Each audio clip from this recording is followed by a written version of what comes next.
पंडित श्री राम शर्मा आचार्य और परम वंदनीय माता भगवती देवी शर्मा के सूक्ष्म संरक्षण में अनंत देव मंदिर आम्रपाली विकास योजना में चल रहे इस 3 दिवसीय कार्यक्रम के प्रथम दिवस कलश यात्रा के उपरांत शाम के कार्यक्रम में आप सभी का हार्दिक स्वागत एवं अभिनंदन। कार्यक्रम का शुभारंभ करते हैं गायत्री चालीसा से, ताकि हम सभी के मन एक हो जाए। हम सभी कार्यकर्ता हैं और गायत्री चालीसा हम सभी को खूब कंठस्थ है, तो श्रोता और वक्ता का भेद समाप्त हो जाए। तो एक स्वर में परम वंदनीय माता जी का ध्यान करते हुए हम इस भाव से गायत्री चालीसा गाते हैं कि जैसे हम लोग शांति कुंज में गए।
माता की जय। परम पूज्य गुरुदेव की जय। परम वंदनीय माता जी की जय। शांति कुंज हरिद्वार की जय। बोलिए यज्ञ भगवान की जय। महाकाल का स्तवन महाकाल अष्टक से करते हैं। तत्पश्चात लल्लू जी अग्रवाल भाई साहब एक प्रज्ञा गीत प्रस्तुत करेंगे।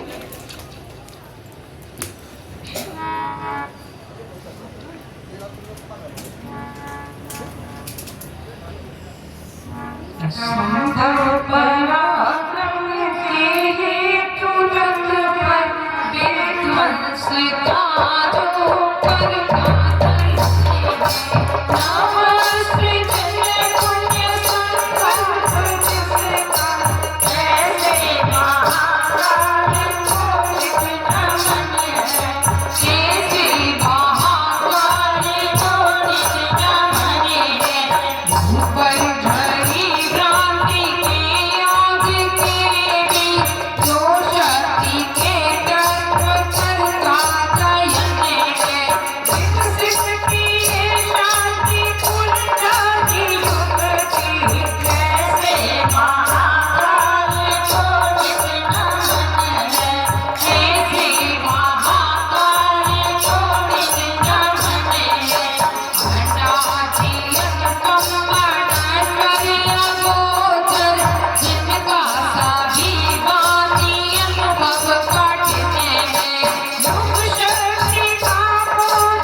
बोलिए महाकाल शंकर भगवान की जय। परम पूज्य गुरुदेव की जय।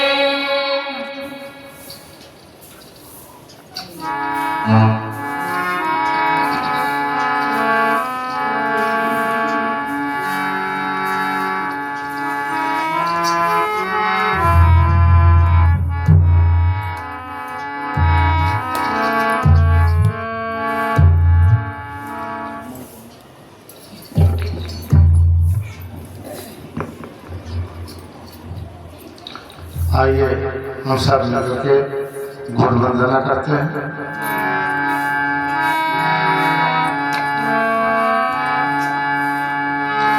गुरु गुरुता दीजिए हे पावन सुखदाम, जन जन के शुभ कर्म हित कभी न ले विश्राम।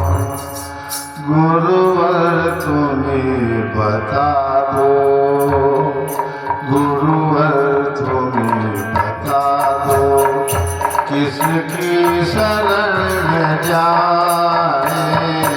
गुरुवर तुम्हें बता दो, किसकी शरण में जाए। जिसके चरण में गिर कर, जिसके चरण में गिर कर अपनी व्यथा सुनाए। गुरुवर तुम्हें बता दो, गुरुवर तुम्हें बता दो, किसकी शरण में जाए। गुरुवर तुम्हें बता दो, किसके शरण में जाए। जिसके चरण में गिर कर, जिसके चरण में गिर कर अपनी व्यथा सुनाए। गुरुवर तुम्हें बता दो, किसकी शरण में जाए। गुरुवर तुम्हें बता दो।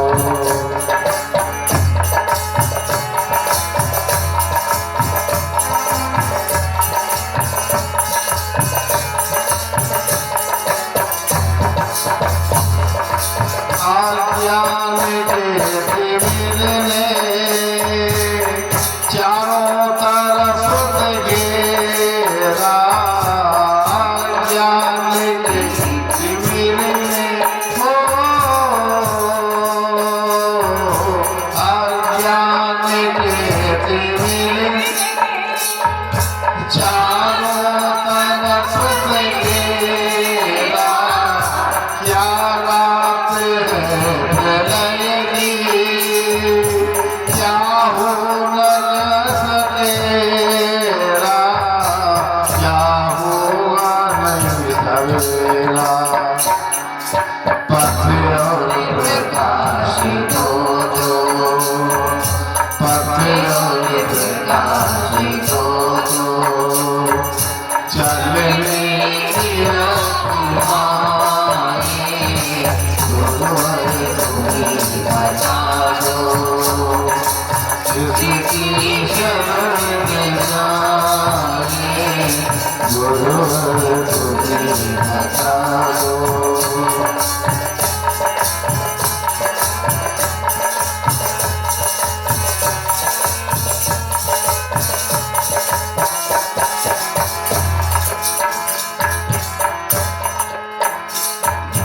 जीवन के देवता का करते रहे निरादर। जीवन के देवता का करते रहे निरादर।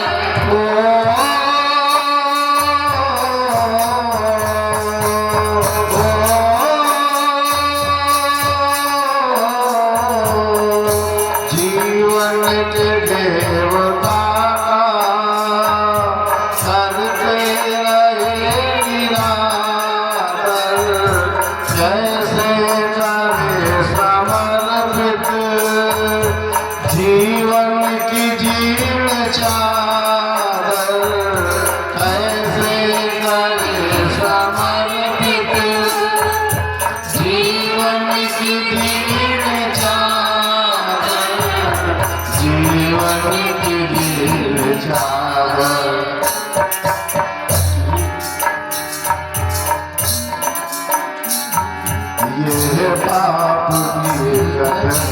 ये पाप की गठरिया क्या खोल कर दिखाए, ये पाप की गठरिया क्या खोल कर दिखाए।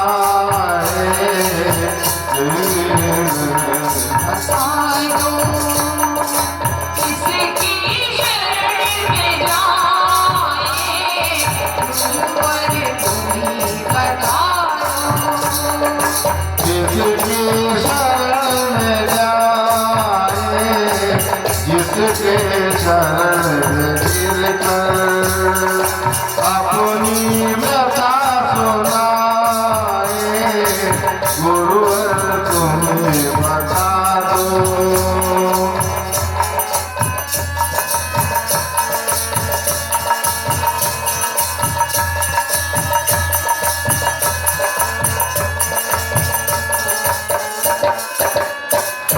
माना कुपूत है हम, क्या रुष्ट रह सकोगे।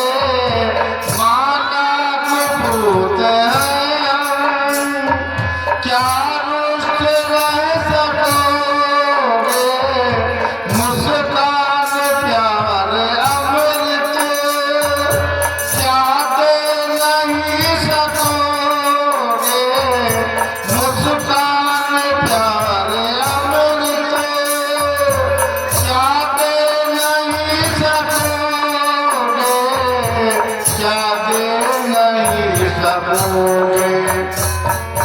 क्या दे नहीं सकोगे। दाता तुम्हारे दर से, दाता तुम्हारे दर से जाए तो किधर जाए। दाता तुम्हारे दर से जाए तो किधर जाए। गुरुवर तुम्हें बता दो, जिसकी शरण में जाए। गुरुवर तुम्हें बता दो, जिसकी शरण में जाए। गुरुवर तुम्हें बता दो।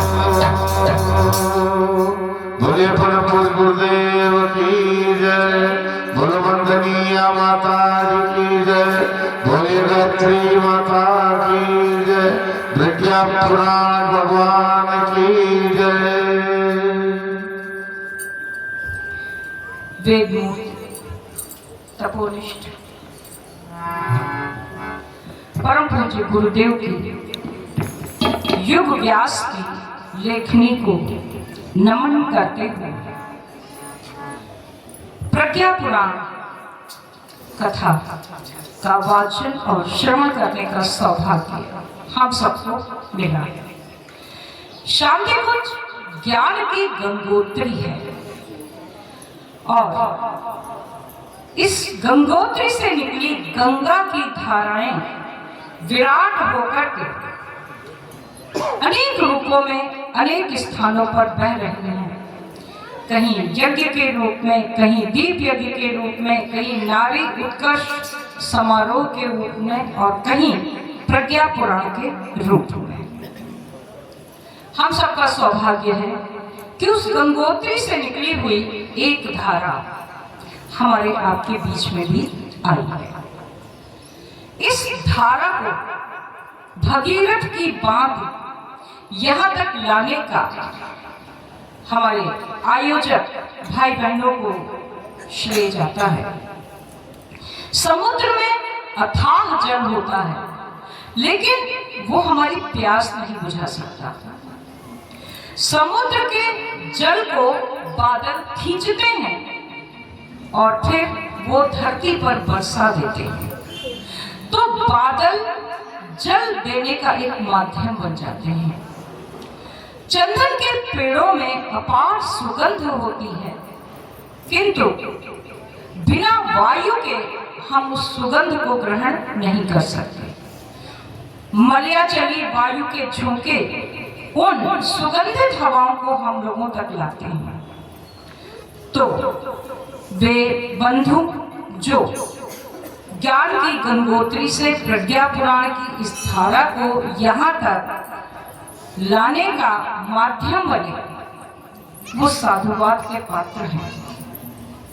हमें दो नाम तो पता है, हरे कृष्ण द्विवेदी जी और बलराम अवस्थी जी, लेकिन सिर्फ ये दो ही नहीं, न जाने कितने भाई बहनों ने बड़ा काम किया,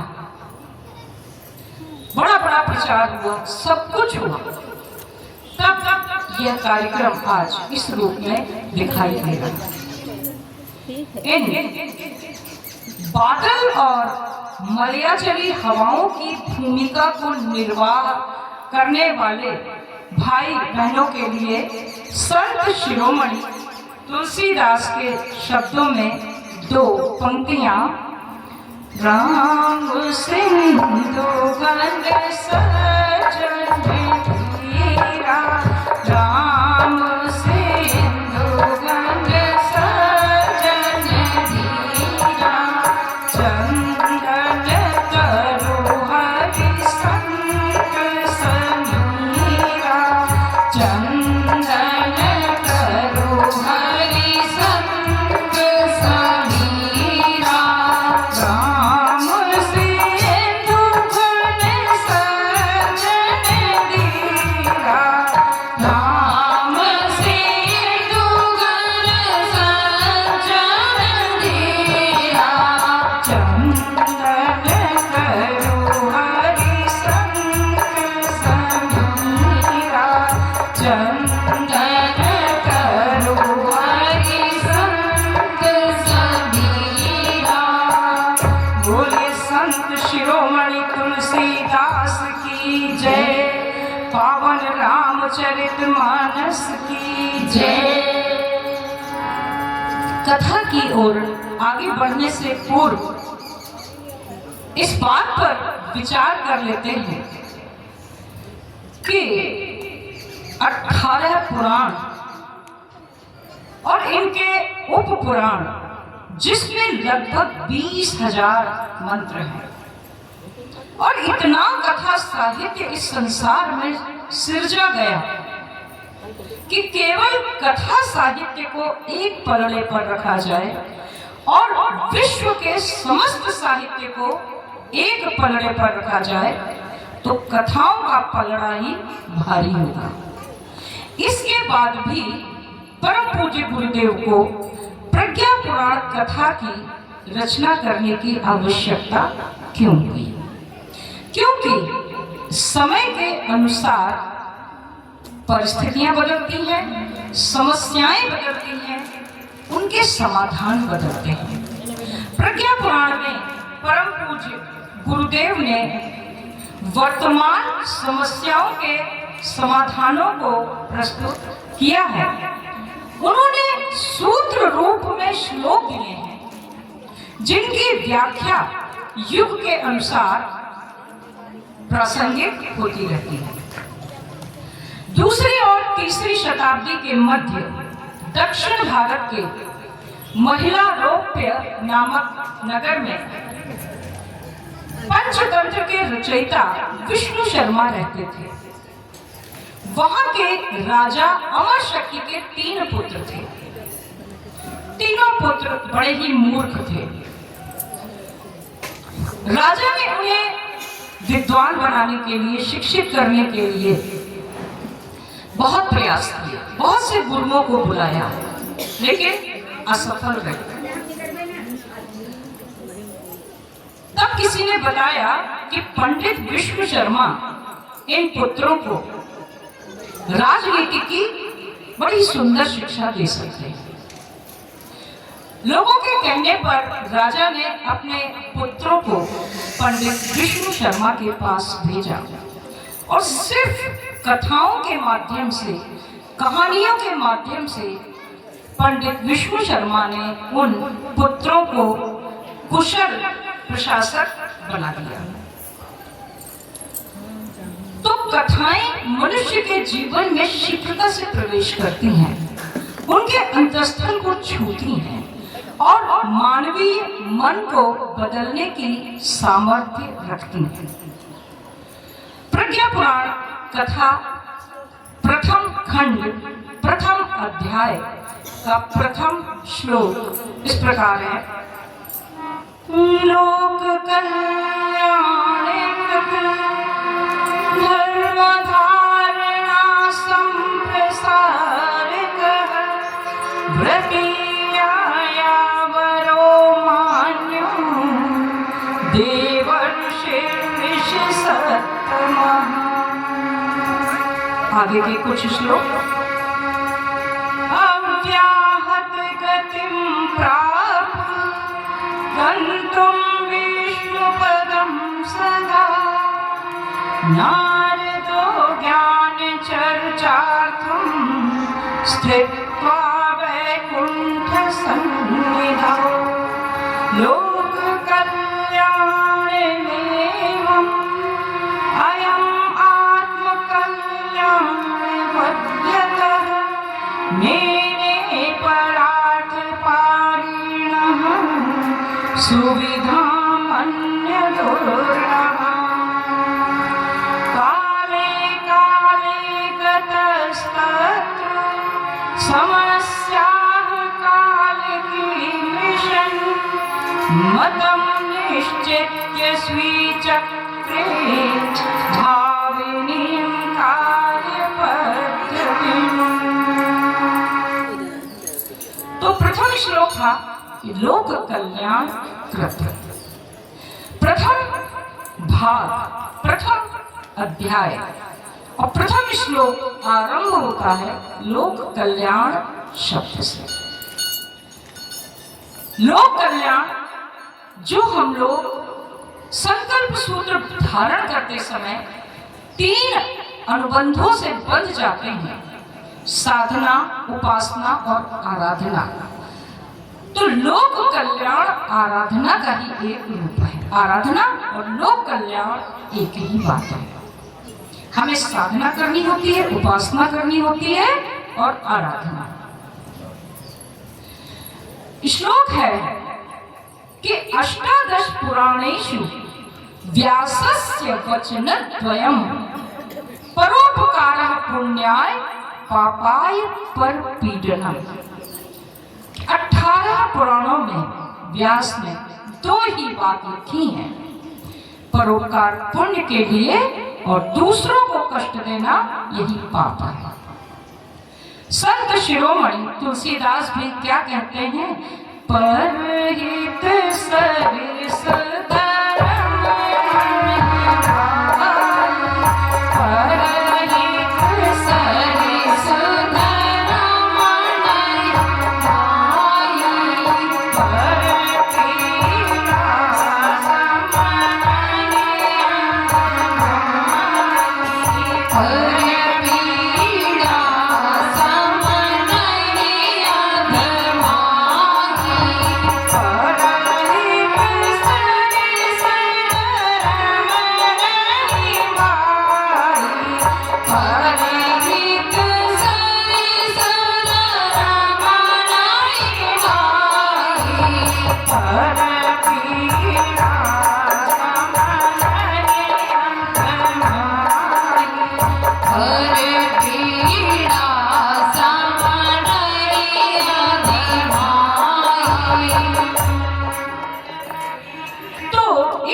श्लोक में देवर्षि नारद की विशेषताएं बताई गई। प्रथम विशेषता लोक कल्याणकृत अर्थात लोक कल्याण के लिए धर्म धारणा संप्रसारक, हमेशा विचरण करते हैं, भ्रमण करते हैं। किस लिए? धर्म धारणा का संप्रसार करने के लिए व्रती संकल्पित है। यायावरो, यायावर अर्थात भ्रमणशील है, घुमक्कड़ है, चलते रहते हैं, चलते रहते हैं। हम लोगों को भी प्रव्रज्या एक श्रेष्ठ धर्म बताया है। तालाब में रुका हुआ पानी सड़ जाता है, किंतु बहती हुई नदी का जल सदैव निर्मल रहता है। हमें भी गुरुदेव ने उद्घोष के माध्यम से रटाया कि ज्ञान यज्ञ की ज्योति जलाने हम घर घर में जाएंगे, नया सवेरा नया उजाला इस धरती पर लाएंगे। तो जब हम यायावरी करेंगे तब तो हम ये काम कर पाएंगे। प्रज्ञा पुराण में परम पूज्य गुरुदेव ने मिशन के पूरे स्वरूप को स्पष्ट किया है। देवर्षि नारद की विशेषताओं के माध्यम से कार्यकर्ताओं की विशेषताएं हैं। हमें चरय वेति सिद्धांत का पालन करना चाहिए। इस कार्यक्रम में न जाने कितने भाई बहनों ने चरय वेति सिद्धांत का पालन करके घर घर तक पहुंचने में और उन देवात्माओं को यहाँ तक बुलाने में सफलता पाई। तो व्रति यायावरो मान्यो, वो मान्य देवर्षि ऋषि सत्तमा, वो देवर्षि नारद ऋषियों में उत्तम माने गए, इतने उत्तम कि उन्हें देवर्षि कहा गया। अव्याहत गति प्राप्त, तो अव्याहत गति को प्राप्त हैं, कभी भी किसी भी क्षण कहीं भी जा सकते हैं। गंतुम विष्णु पदम सदा, उनके लिए कोई रोक टोक नहीं है। ज्ञान चर्चा के लिए भगवान विष्णु के पास वो कभी भी जा सकते हैं। क्यों? क्योंकि लोक कल्याणम एवं अयम आत्म कल्याणवत है। उन्होंने लोक कल्याण को ही अपना कल्याण माना। और काले काले गतस्तत्र समस्या काल की विषय, और सृष्टि में जब जब जैसी समस्याएं आई तब तब उनके विषय में चर्चा करने के लिए नारद जी भगवान विष्णु के पास पहुंचते हैं। एक बार देवर्षि नारद के मन में आया कि हम भगवान विष्णु के पास जाते हैं, बहुत समय हो गया उनसे ज्ञान चर्चा की। तो उन्होंने सोचा कि इसके पहले कि हम भगवान विष्णु के पास जाएं, क्यों ना पृथ्वी लोक का भ्रमण कर लिया जाए। जब हम पृथ्वी लोक का भ्रमण कर लेंगे तो हमें यहाँ की समस्याओं को समझने में, तत्संबंधी चर्चा करने में और उनके समाधान प्राप्त करने में सहजता रहेगी। यह सोचकर देवर्षि नारद अपनी वीणा बजाते हुए पृथ्वी की ओर बढ़ चले हैं और अपना प्रिय संकीर्तन कर रहे हैं। श्रीमन नारायण नारायण नारायण, श्रीमन नारायण नारायण नारायण, श्रीमन नारायण नारायण नारायण,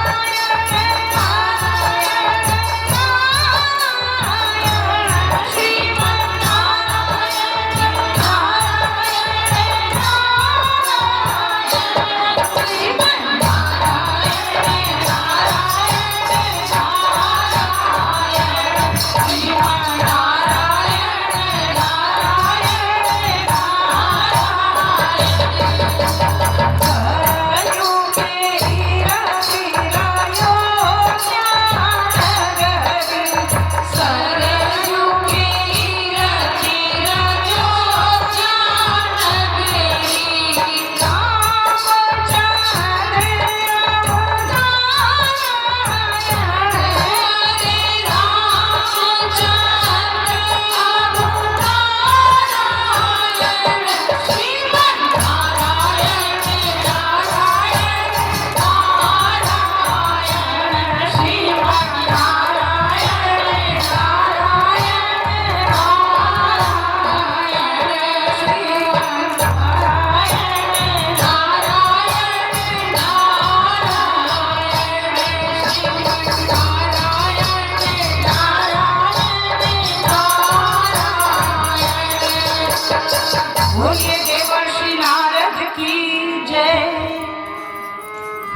देवर्षि नारद एक सुंदर राम मंदिर तक पहुंच गए। आज की कथा का जो विषय है वो भगवान विष्णु देवर्षि नारद परम पूज्य गुरुदेव आप लोगों के माध्यम से स्पष्ट कर रहे हैं। हम बहन जी के पास बैठे थे, राजेश्वरी बहन जी हाथ उठाइए, लोग देख रहे हैं आपको। तो इन्होंने बताया कि राम कथा सुनने का मन है। तो हमने कहा प्रज्ञा पुराण कथा में, उन्होंने बताया अपना नहीं बताया, उन्होंने कहा सबका मन बड़ा होता है। हमने कहा चलिए आपकी बात है, थोड़ा सा अंश इसमें राम कथा का होगा। यहाँ वृक्ष के नीचे हम सब बहनें विश्राम कर रहे थे।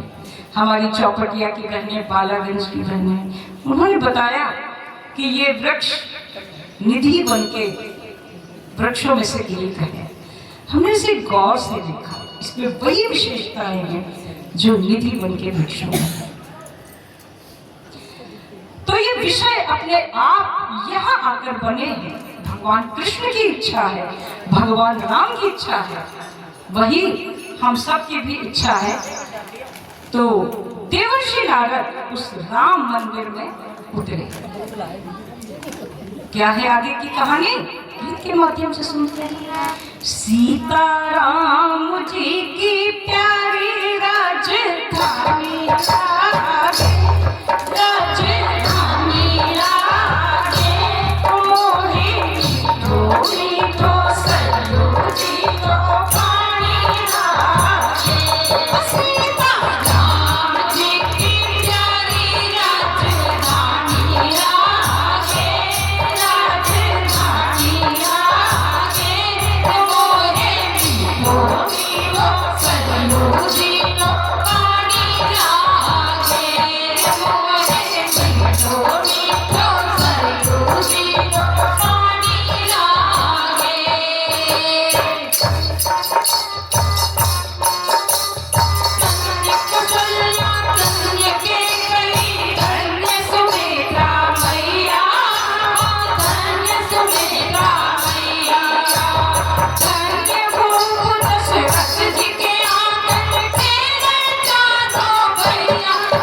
संकीर्तन चल रहा था, राम कथा हो रही थी।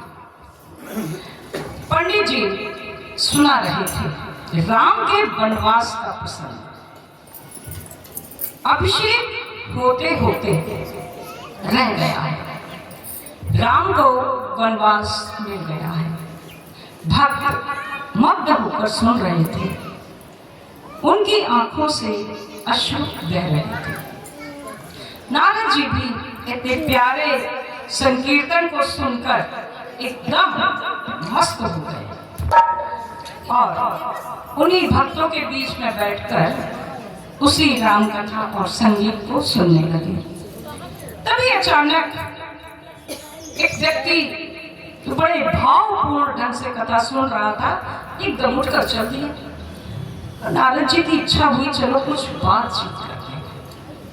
कहाँ जा रहा है इस तरफ छोड़ के? तो वो लग रही है उसके साथ। बोले, अरे भैया की सुंदर कथा चल रही है, तुम कहाँ जा रहे हो?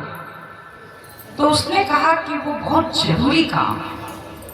देवर्षि ने कहा कि इस तरह बीच में छोड़ के जाना तो अच्छी बात नहीं। तो उसने कहा, देखिए ब्राह्मण देवता, मैं पूरे 1 साल से नियमित यहाँ आता हूँ, कथा सुनता हूँ। वो दरअसल आज मेरे भाई के साथ जमीन का कुछ मुकदमा चल रहा है। करीब 10 गज जमीन ऐसी है, उसके पक्ष में निर्णय हो गया तो उसकी हो जाएगी, मेरे पक्ष में हो गया तो मेरी हो जाएगी। मैंने तो उसके वकील को भी खरीद लिया है और कोर्ट जाना है, बहुत जल्दी है। जीत गया तो कल यहाँ लड्डू लेकर आऊंगा, बांटूंगा, तुम भी आना, तुम भी खाना। ये कहकर वो तो शीघ्रता से आगे बढ़ गया। लेकिन नारद जी सोचने लगे कि राज तिलक को गेंद बनाकर खेलने लगे खिलाड़ी, खेलने लगे खिलाड़ी। राज तिलक को गेंद बनाकर खेलने लगे खिलाड़ी, खेलने लगे खिलाड़ी। इधर राम और उधर भरत दोनों ने छूकर मारी शिक्षा दे रही थी हमको रामायण प्यारी, शिक्षा दे रही थी हमको रामायण प्यारी। नारद जी ने सोचा, जिस भारतवर्ष में राम और भरत ने सिंहासन को गेंद की तरह एक दूसरे के लिए उछाल दिया, उस देश में राम कथा सुनने वाले भक्त भी राम के आचरण पर चल नहीं पा रहे हैं। तो 10 गज जमीन के लिए मुकदमे हो रहे हैं।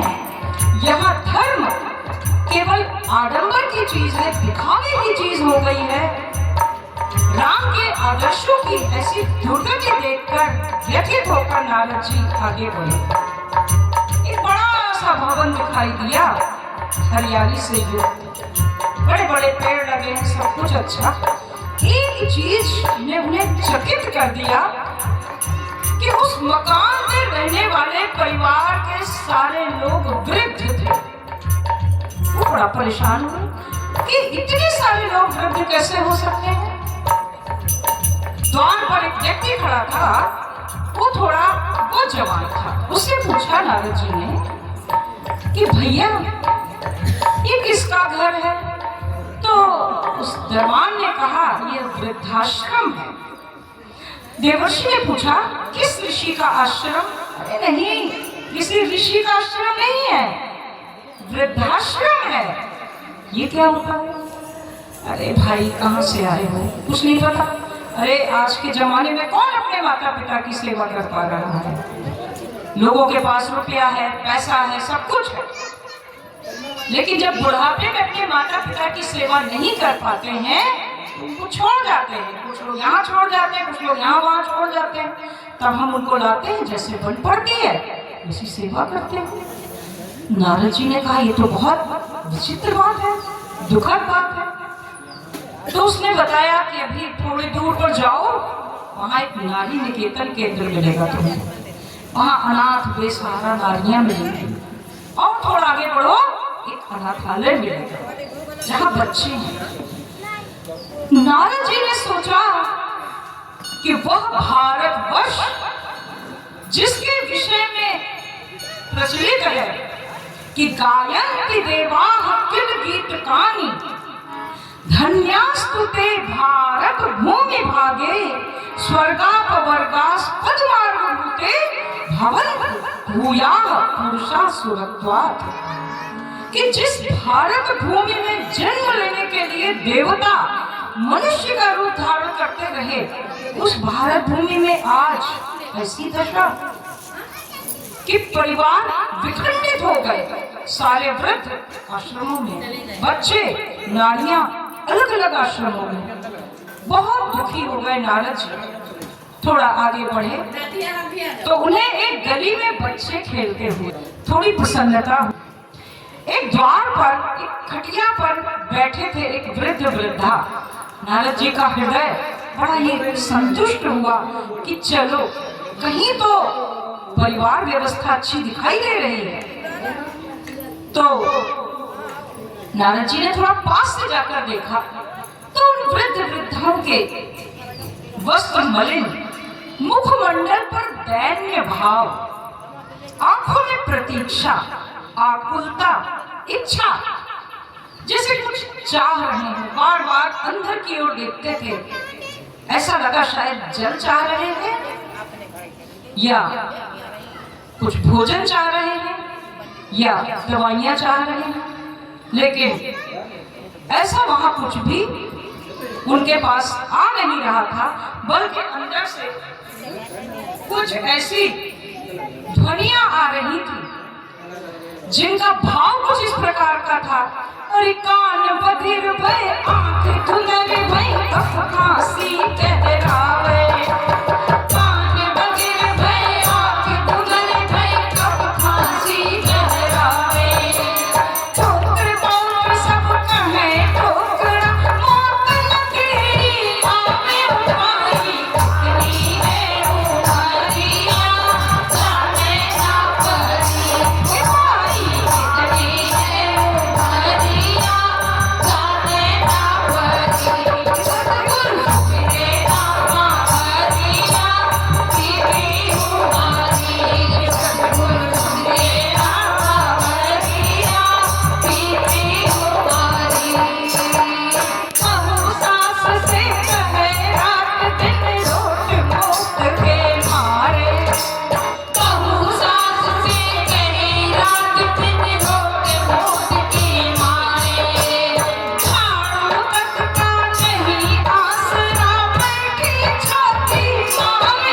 कैसी महारानी डोगरिया, आवे ना मरी। कैसी महारानी डोगरिया, आवे ना मरी। सतगुरु मेरे नामा हरिया, पीरी उमारी।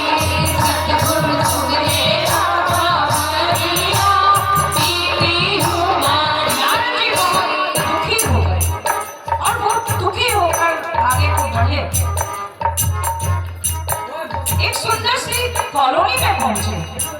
बड़ा सा गेट, बहुत चमचमाती हुई एक कार आके रुकी और पति पत्नी का एक सुंदर जोड़ा बहुत सारा सामान लिए उस कार से उतरा। नारद जी भी सूक्ष्म रूप से उनके घर में प्रवेश कर गए। ये परिवार सुखी लग रहा है, ये जोड़ा बहुत सुखी है। और जब वो अंदर गए तो उन्होंने देखा वो सुंदर दृश्य। पति चाय बना रहा है, पत्नी सब्जी काट रही है। रात के डिनर इत्यादि पर बड़ी अच्छी चर्चा चल रही है। तभी अचानक लड़की का फोन बजा। उसने पति से कहा मम्मी का फोन है। लड़के ने कहा स्पीकर ऑन कर दो। उसके चेहरे पर बड़े विचित्र भाव आए। कौन आया?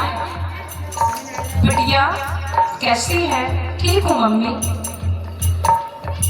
कब तक लखनऊ आ रही है?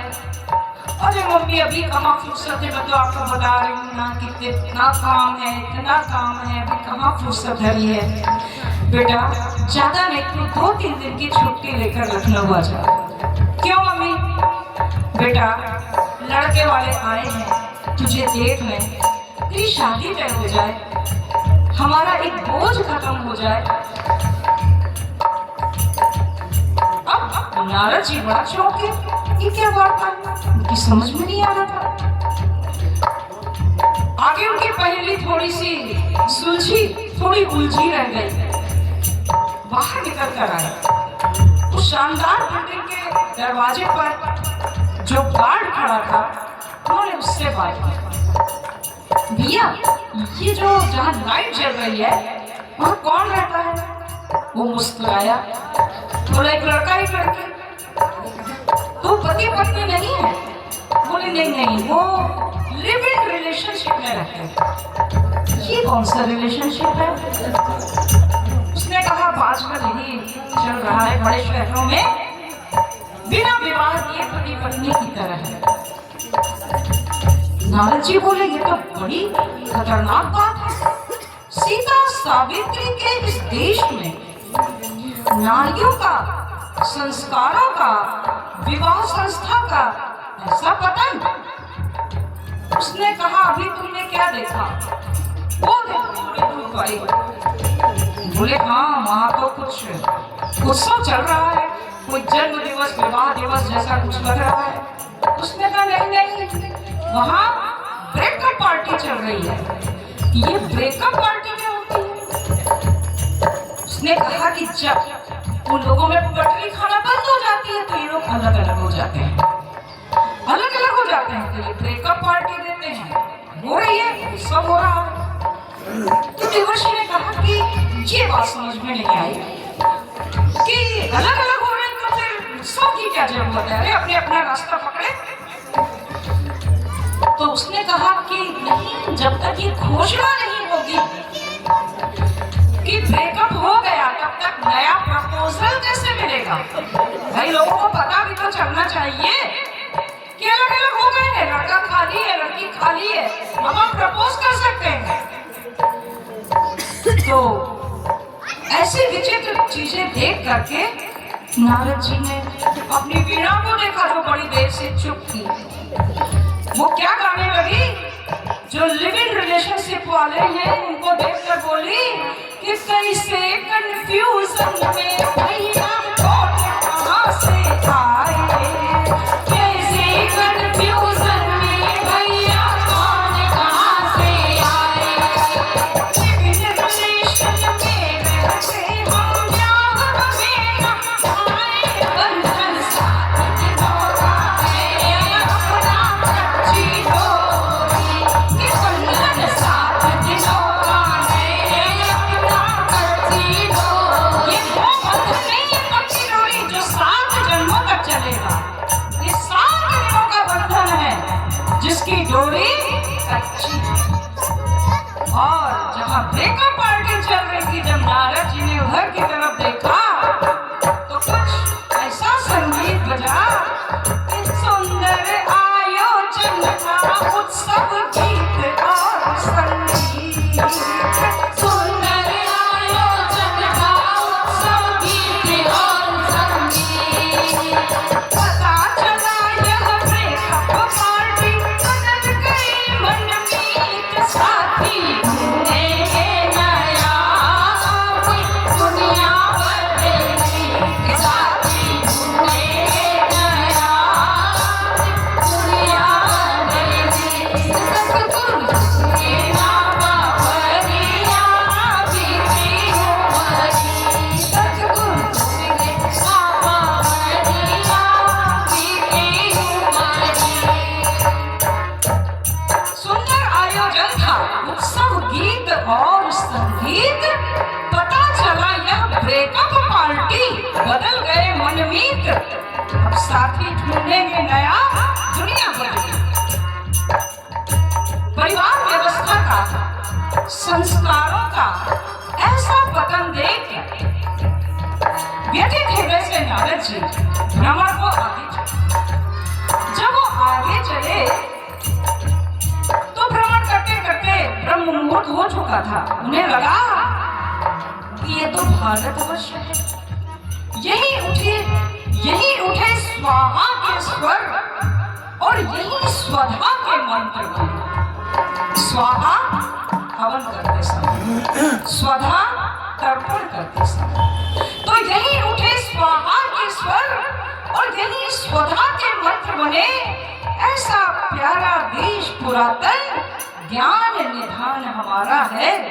ब्रह्म मुहूर्त में कहीं तो गायत्री मंत्र हो रहा होगा, कहीं से तो हवन का धुआं उठेगा, खुशबू आएगी हवन के धुएं की।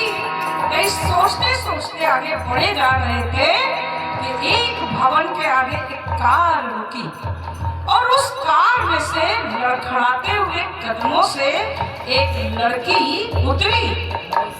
एक सेकंड में दरवाजा खुला। शायद माँ रात भर से प्रतीक्षा कर रही थी। शायद माँ ने पूछा होगा कि कौन छोड़ने आया। उस लड़के ने गुर्रा कर कुछ जवाब दिया और इस तरह के रिश्तों का नतीजा क्या हुआ कि फिर तो मिली लाश जंगल में 56 टुकड़ों में कटी। ब्रह्म मुहूर्त में कारों से लड़की घर में आती। ब्रह्म मुहूर्त में कारों से लड़की घर पर आती। कौन छोड़ने आया पूछे तो माँ पर बुलाती। फिर तो मिली लाश जंगल में 56 टुकड़ों में कटी। फिर तो मिली लाश जंगल में 56 टुकड़ों में कटी। सतगुरु मेरा बाबरिया बीती हो मरी। सतगुरु मेरा बाबरिया बीती हो मरी। ऐसे कुसंस्कारिता देखकर नारद जी का हृदय विदीर्ण हो गया। वो जितना भ्रमण करते रहे, कहीं देखा वृद्धों के कंकाल घर से निकल रहे हैं, कहीं बहुएं जलाई जा रही हैं, दहेज हत्याएं हो रही हैं। उन्होंने कुसंस्कारी बालकों को देखा, शिक्षा का पतन देखा। यह सब कुछ देखकर नारद जी इतने व्यथित हो गए कि ऐसे दृश्य दिखे पृथ्वी पर और न देखे जाते। ऐसे दृश्य दिखे पृथ्वी पर और न देखे जाते। मानवता का पतन देखकर नारद जी बतलाते थे। चले राम वैकुंठ बजाते वीणा अपनी। वे तो चले राम वैकुंठ बजाते वीणा अपनी। सतगुरु मेरा बाबरिया बीती हो मरी। सतगुरु मेरा बाबरिया बीती हो मरी। बीती हो मरी हो रामा बीती हो मरी। सतगुरु मेरा बाबरिया बीती हो मरी। सतगुरु मेरा बाबरिया बीती हो मरी। नारद जी वीणा बजाते हुए वैकुंठ धाम पहुंचे तो भगवान विष्णु ने उनका स्वागत किया। जैसा कि प्रज्ञा पुराण में लिखा हुआ है कि अव्याहत गतिम का गंतुम विष्णु पदम सदा, कि वे अव्याहत गति को प्राप्त हैं और वे कभी भी कहीं भी जा सकते हैं। तो वे जब विष्णु भगवान के पास पहुंचे तो उन्होंने उनका स्वागत किया और पूछा कि वर्ष आज बहुत दिनों बाद तुम्हारा आना हुआ। काफी समय पहले तुम आए थे, तुमने बताया था कि पृथ्वी लोक ने बहुत प्रगति कर ली है। क्या हाल है लड़के का? तो देवर्षि ने कहा, प्रगति प्रगति की न पूछिए भगवान, आज की दुनिया विचित्र नवीन, आज की दुनिया विचित्र नवीन, और प्रकृति पर सर्वत्र है विजयी पुरुष आसीन। है बधे नर के करों में वारी विद्युत भाप, और हुक्म पर चढ़ता उतरता है पवन का ताप। है नहीं बाकी कहीं व्यवधान, और लाग सकता नर सरित गिरि सिंधु एक समान। शीश पर आदेश कर अवधार, प्रकृति के सब तत्व करते हैं मनुष्य के ध्यान। हमारे देवी देवताओं को मनुष्य ने अपने छोटे छोटे उपकरणों में कैद कर लिया है। हमारे अग्नि देवता, वातो देवता, सब मनुष्य की गुलामी कर रहे हैं। इतनी वैज्ञानिक प्रगति हो गई है।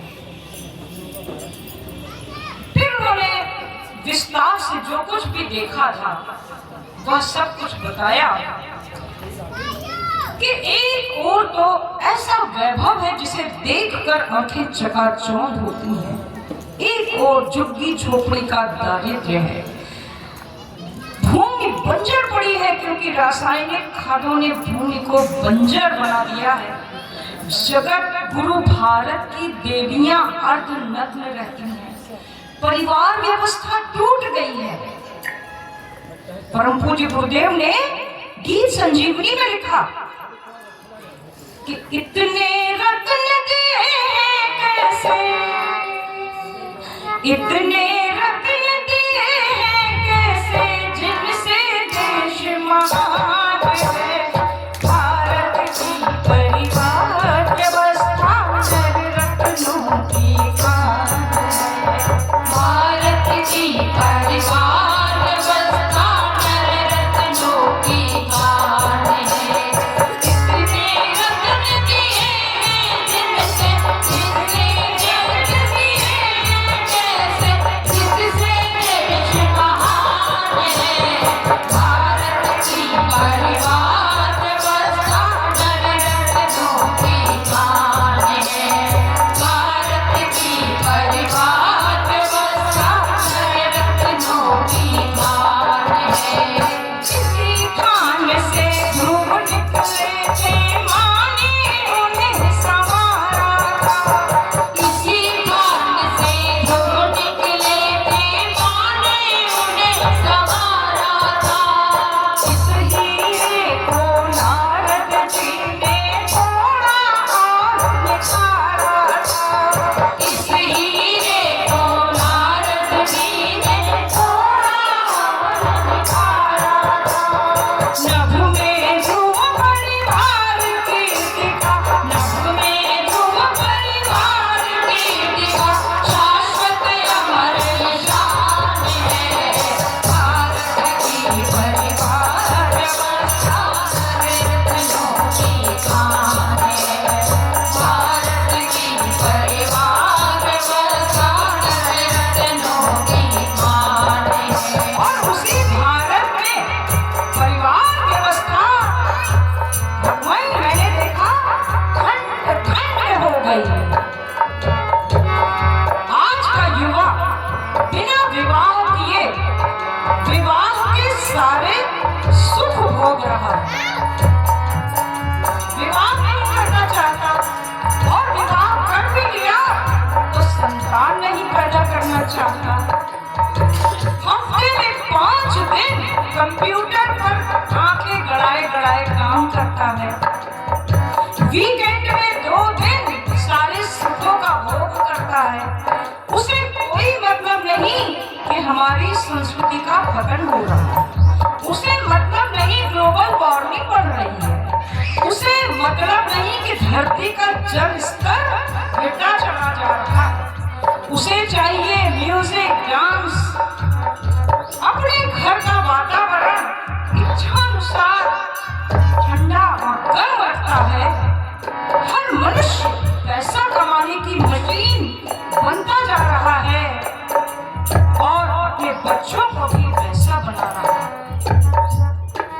भगवान नारद की बात सुनकर गंभीर हो गए और बोले, देवर्षि, मृत्यु लोक के इतने भयानक दृश्य देखकर आपका व्यथित होना स्वाभाविक ही है। मैं भी बहुत समय से बहुत चिंतित हूँ। सृष्टा अपनी सृष्टि को इस तरह विनाश के गर्त में डूबता हुआ नहीं देख सकता।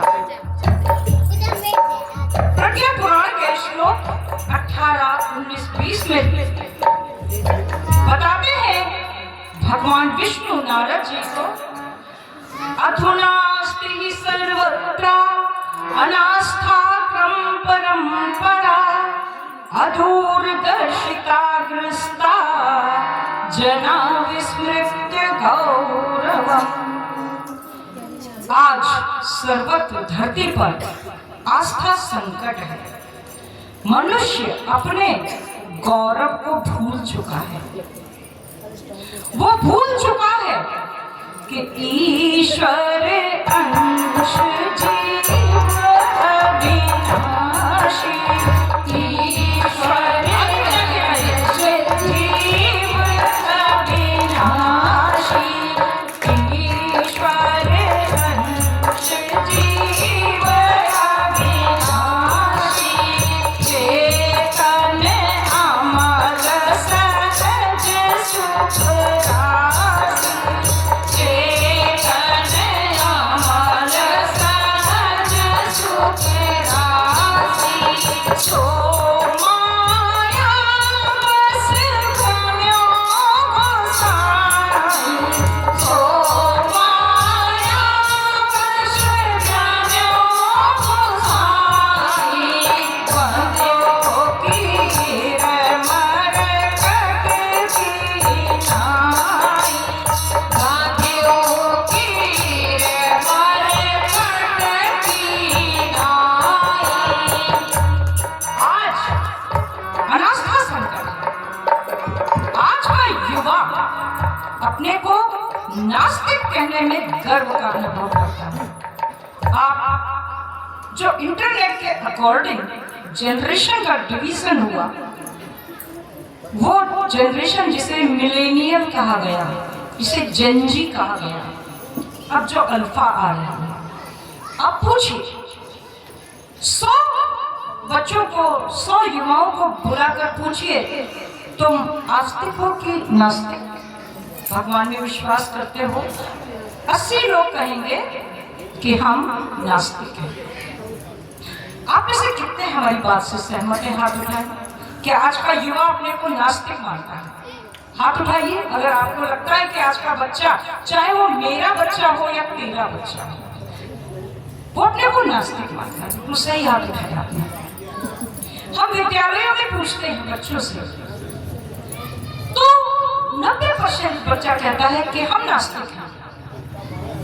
तो हमने एक दिन कहा, तुम तब तक नास्तिक हो जब तक तुम्हारा पेट भरा है, तुम्हारे मम्मी पापा तुम्हारे ऊपर अथाह पैसा लुटा रहे हैं, तुम्हारे हाथ में महंगे इलेक्ट्रॉनिक गैजेट्स हैं, तुम्हें ऊंची शिक्षा दे रहे हैं। जिस दिन रोटी नसीब ना हो, नाव पानी में डूब रही हो, सबसे प्रिय व्यक्ति आईसीयू में पड़ा हो, सबसे प्रिय व्यक्ति आपका प्रिय कोई भी हो सकता है, उस दिन तुम नास्तिक रहोगे कि आस्तिक? बच्चे गंभीर हो गए। थोड़े बच्चों ने हाथ उठाया। हम भगवान को याद करेंगे, हम प्रार्थना करेंगे भगवान से। तो ये जो आज नास्तिकता फैल रही है, जिसके लिए परम पूज्य गुरुदेव ने आस्तिकता संवर्धन आंदोलन चलाया, इसको पूरा करना भी हमारा दायित्व है। परम पूज्य गुरुदेव ने जो नबियों का संविधान दिया, उसमें उन्होंने जो पहला सत्संकल्प दिया, सत्संकल्पों पर बड़ा जोर दिया जा रहा है। आज सारे सत्संकल्प दोहराने में समय भी लगता है, लोग यंत्रवत दोहराते हैं। आइए पहला सत्संकल्प इसी भाव का है, उसे दोहराते हैं। सभी लोग बोले, हम ईश्वर को सर्वव्यापी न्यायकारी मानकर उसके अनुशासन को अपने जीवन में उतारेंगे। ये था पहला सत्संकल्प, जिसमें गुरुदेव ने ईश्वर को अपने जीवन में उतारने के लिए कहा। तो जैसा कि मैंने कहा कि नास्तिकता तभी तक रहती है जब तक आदमी को भोग उपलब्ध रहते हैं। एक व्यक्ति था, ऐसे ही घूम रहा था मस्त। उसने एक तरबूजे को देखा, एक आम के पेड़ को देखा। वो कहता है, ये भगवान पता नहीं कैसी दुनिया बनाई है, इतना बड़ा पेड़, इतने से आम, बिल्कुल बेकार सृष्टि बनी। तरबूजे को देखा, बोला ये मरी सी बेल जमीन पे पड़ी, इतने भारी भारी फल। भगवान की निंदा करते करते सो गए। बड़ी समय बाद जब नींद खुली, आम के पेड़ के नीचे छाया में सो गया था। ठंडी ठंडी हवा थी, चैन से सो गया। बड़ी देर बाद जब नींद खुली तो पता चला भूखा था। तो सोच रहा था कहीं भोजन मिल जाए। टप से एक टपका, यानी कि पेड़ का जो आम होता है जो अपने आप डाली से अलग होकर टपकता है, गिरा। उसने सिर को सहलाया, टपके को उठाया और उसको खाते हुए बोला, भगवान एक काम तुमने सही किया है कि इस बड़े पेड़ पर छोटे छोटे फल लगाए। अगर तुमने तरबूजे लगा दिए होते इस पेड़ पर तो तब तो मेरा सिर भी जो है ना तरबूजे के साथ फट जाएगा। उसने आम खाया, लेकिन उसकी क्षुधा शांत नहीं हुई। तो उसने उस बेल के पास गया, वहां से उसने तरबूजा तोड़ा, पटका तोड़ा, खाया और बोला, भगवान वैसे ये काम भी तुमने ठीक ही किया कि तुमने ये तरबूजे को इस बड़ी गिरी सी बेल पर लगा दिया, तो कम से कम हमने खा तो लिया। तो जब मनुष्य के जीवन में ऐसी परिस्थितियां आती हैं तो बड़े से बड़े नास्तिक क्या बन जाते हैं? बोले जोर से, आस्तिक बन जाते हैं। तो यही परम पूज्य गुरुदेव का पहला सत्संकल्प है। एक चारवाक नाम के दार्शनिक हुए, नास्तिकतावाद। उन्होंने कहा, यावत् जीवेत सुखेन जीवेत ऋण कृत्वा घृतं पिबेत भस्मीभूतस्य देहस्य कुतः पुनरागमनम्। यावत् जीवेत सुखेन जीवेत, जब तक जियो सुख से जियो। ऋण कृत्वा घृतं पिबेत, कर्जा लेकर घी। आज यही हो रहा है। ईएमआई पर सामान, जितनी इनकम है आज के युवा की सारी इनकम ईएमआई में, मासिक किस्तों में कर दी। कोरोना काल में कई लोगों ने सिर्फ इसीलिए आत्महत्या की क्योंकि ईएमआई के लिए पैसा नहीं। तो वो चारवाक का दर्शन है, पेरियार का दर्शन है। हमारा जो देश है ये तो ईश्वर के अस्तित्व में परम विश्वास करता है। तो विष्णु भगवान ने बताया कि आज का जो सबसे बड़ा संकट है वो है अनास्था संकट। आगे प्रज्ञा पुराण के श्लोक 19 में भगवान विष्णु परम पूज्य गुरुदेव बता रहे हैं। प्रज्ञा पुराण लिखा है परम पूज्य गुरुदेव ने। उनकी लेखनी से भगवान विष्णु क्या कहते हैं कि अचिंत्य चिंतना जाता अयोग्याचरणास्तथा फलतः रोग शोकार्ति कलह क्लेश नाशजम। आज मनुष्य अचिंत्य चिंतन में डूबा हुआ है। जो नहीं सोचना चाहिए वह सोचता है और जो नहीं करना चाहिए वह करता है। हम लोग इस पर बहुत सारी चर्चा कर चुके हैं। इसलिए रोग शोक बढ़ रहे हैं, कलह क्लेश बढ़ रहे हैं। वातावरणम उत्पन्नम भीषणाश्च विभीषिकाः अस्तित्वं च धरित्र्यास् संदिग्धं कुर्वते निशम्। इसलिए रोग शोक बढ़ रहे हैं, और धरती पर कलह क्लेश का माध्यम बन रहा है। जहां देखो वहां कलह है, क्लेश है। तो नारद जी ने भगवान विष्णु से कहा कि प्रभु, आपने वचन दिया था द्वापर कि यदा यदा ही धर्मस्य ग्लानिर्भवति भारत अभ्युत्थानम् अधर्मस्य तदात्मानं सृजाम्यहम्। जब जब धर्म की हानि होगी तब तब मैं धर्म के उत्थान के लिए अवतार लूंगा। यदा यदा हि धर्मस्य ग्लानिर्भवति भारत अभ्युत्थानम् धर्मस्य। श्लोक पढ़ते हैं तो लोग कहते हैं कि इसमें लिखा है अभ्युत्थानम् धर्मस्य। तो ये धर्म का उत्थान या अधर्म का उत्थान होना चाहिए। तो हम बता दें कि संस्कृत की व्यंजन संधि के अनुसार माँ और आ टूट जाता है अभ्युत्थानम् अधर्मस्य। तो अधर्म के अभ्युत्थान के समय भगवान अवतार लेते हैं, ऐसा उन्होंने वचन दिया। तो नारद जी विष्णु भगवान को उनका वचन याद दिलाते हैं। और तुलसीदास ने भी यही कहा कि जब जब होई धर्म जब होई धर्म की हानि पारहि असुर अधम अभिमानी। पारहि असुर अधम अभिमानी। तब तब करि प्रभु मनोज सरिया। तब तब करि प्रभु मनोज सरिया। हरहि कृपा निधि सज्जन प्रिया। हरहि कृपा निधि सज्जन प्रिया। हरहि कृपा निधि सज्जन प्रिया। हरहि कृपा निधि सज्जन प्रिया।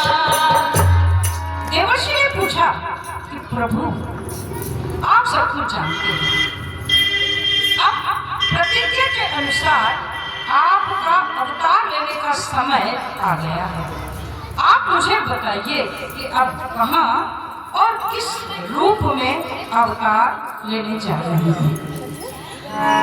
तो भगवान विष्णु ने कहा कि देवर्षि, तुम्हारी बात सत्य है। मैं अपनी इस सृष्टि को इस तरह नष्ट होते नहीं देख सकता। अवतार तो लेना ही होगा, किंतु अवतार सदैव युग की समस्याओं के अनुरूप होने हैं। यहाँ पर भगवान विष्णु अपने मुख्य अवतारों के विषय में नारद जी को समझाते हैं। तो वे कहते हैं कि मेरा सबसे पहला अवतार था मत्स्य अवतार, क्योंकि जल प्रलय के समय यह सृष्टि पूरी तरह से विनाश के गर्त में डूबने वाली है। और जहाँ जल ही जल हो वहाँ मछली ही पार पा सकती है। तो उस समय मैंने मत्स्यावतार लिया, मछली के रूप में अवतार लिया।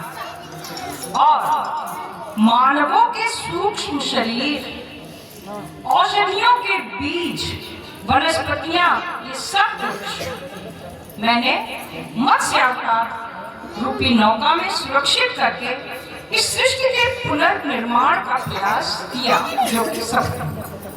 भगवान का हर प्रयास सफल नहीं होता है।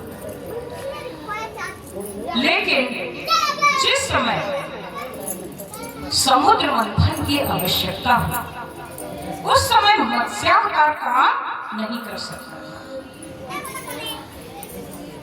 इंद्र अपने ऐरावत हाथी पे झूमते चले जा रहे थे। दुर्वासा ऋषि के पास पारिजात के पुष्पों की बड़ी सुगंधित माला थी। उन्होंने उछाल कर इंद्र को पहनानी चाहिए। इंद्र ने वो माला ऐरावत के पास डाल दी। हाथी के सिर पर जमीन पर गिर गई, कुचल गई। क्रोधित दुर्वासा ऋषि ने श्रीहीन होने का श्राप दिया। परिणाम स्वरूप जब सारे देव दानव श्रीहीन हो गए, सारा वैभव समुद्र में लुप्त हो गया। उस समय समुद्र मंथन करके उस वैभव को निकालने की आवश्यकता पड़ी। उस समय मैंने कूर्मावतार लिया और मेरे ऊपर मंदराचल पर्वत को रखकर वासुकी नाग को डोरी बनाकर समुद्र मंथन हुआ और 14 रत्न निकल कर आए। उस समय कूर्मावतार ही काम कर सकता था। इसके पश्चात जब हिरण्याक्ष ने धरती को समुद्र में छुपा दिया था, तब मुझे वाराह के रूप में अवतार लेना पड़ा।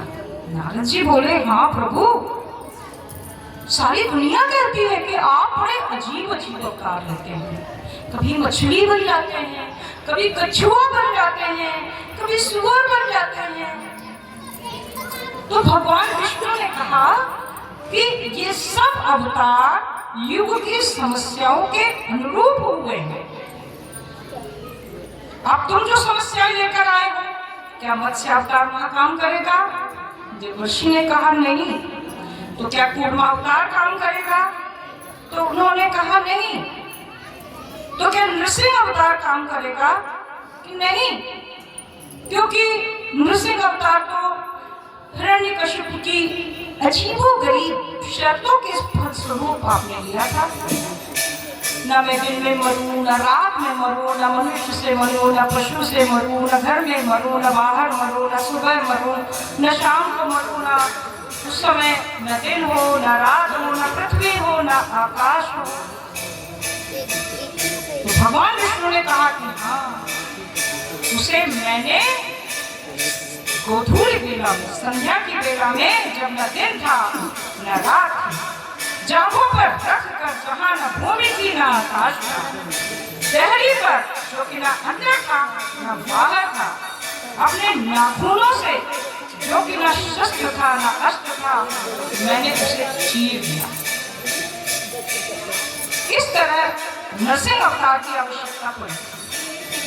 फिर जब प्रहलाद के पौत्र और असुरों के राजा बलि ने जब तीनों लोगों पर अधिकार कर दिया, तब मैंने वामन का अवतार लेकर 2 पगों में त्रिलोक बना दिया।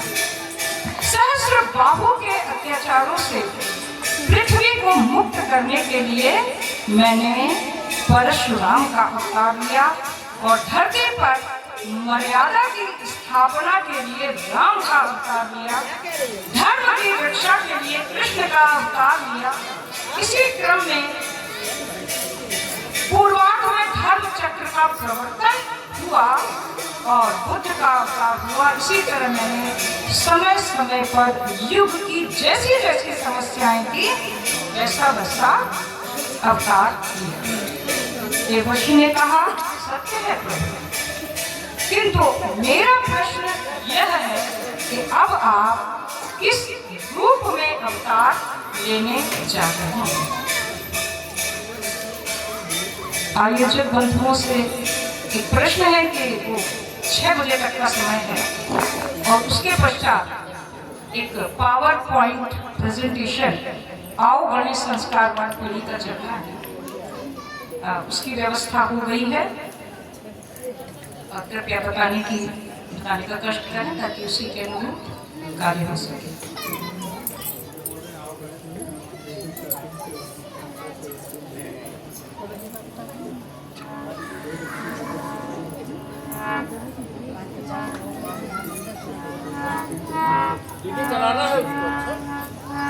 तैयारी है?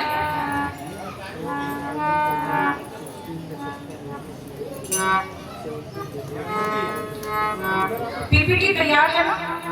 ठीक है। तो फिर आज हमने मुख्य मुख्य अवतारों पर प्रकाश किया। नारद जी का प्रश्न है कि आपका अगला अवतार कौन सा? तो कल हम इस पर चर्चा करेंगे कि युग की समस्याओं के अनुरूप अब भगवान विष्णु का कौन सा अवतार हो रहा है इस प्रज्ञा पुराण में, उससे समस्याओं का निराकरण किस रूप में होगा और इस अवतार में भागीदारी किसकी किसकी है।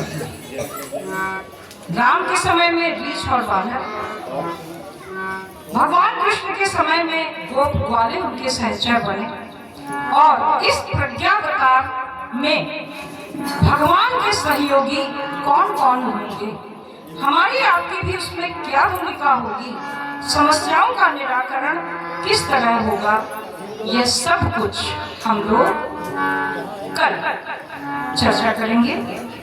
तो आइए अब देवर्षि नारद विश्राम करेंगे, श्रीमन नारायण की पंक्तियों के साथ हम आरती करते हैं। तब तक आरती प्रज्वलित की जाए और प्रज्ञा पुराण की आरती कुछ लोग करेंगे।